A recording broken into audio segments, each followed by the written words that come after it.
right, so today's lesson is going to be on STP conversions. And we are going to start by looking at standard units of pressure. And we have a bunch of different units. ATM for atmospheres, millimeters of mercury, torr, inches of mercury, pounds per square inch, kilopascals, and pascals. Now we have some standard units. So atmosphere in its standard unit is 1. Torr and millimeters of mercury, both 760. Inches of mercury is 29.9. PSI is 14.7. Kilopascals is 101.325. And we know that a kilo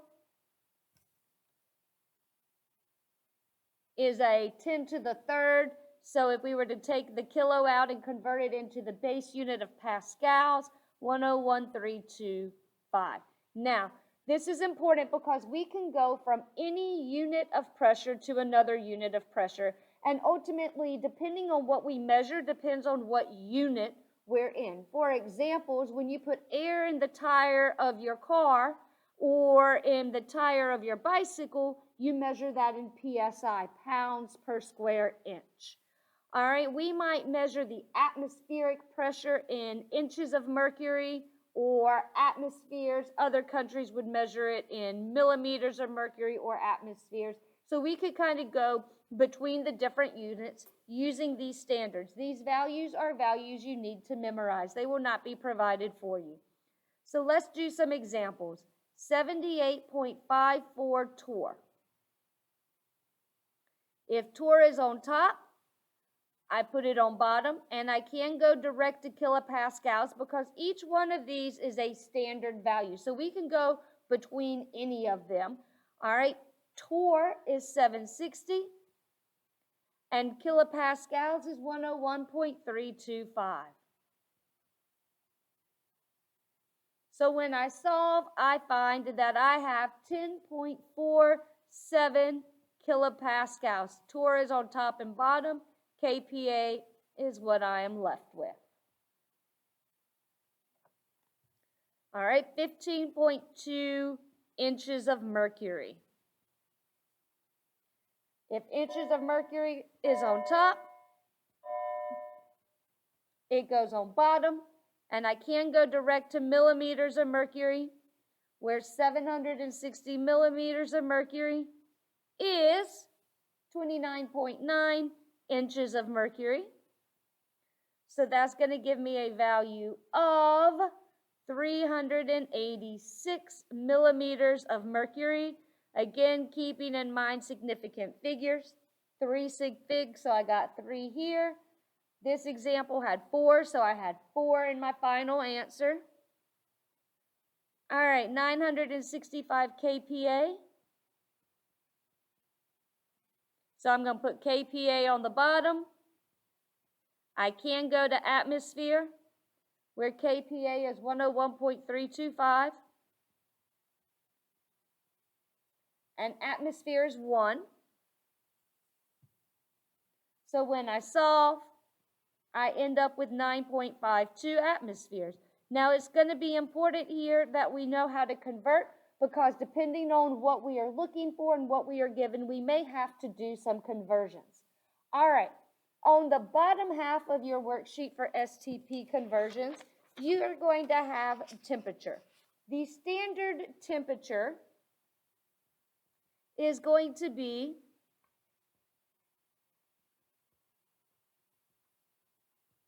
273 K for Kelvin.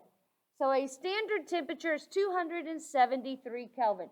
Now, when we're doing gas law problems, we typically use Kelvin, all right, because Kelvin is going to be our absolute temperature. Now, remember, temperature is the measure of average kinetic energy.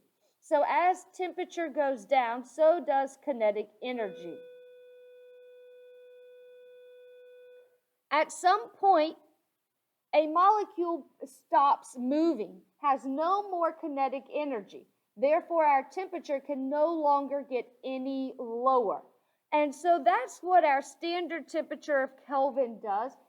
We could actually do some mathematical calculations and show you, but by keeping it in Kelvin, it gives us this linear graph, and it allows us to work with problems, all right, and to keep them to keep it to where ultimately at some point we have no more movement, therefore the temperature cannot drop anymore. So this Kelvin takes that whole concept into consideration, and that's why we're going to use the K. So let's do some examples.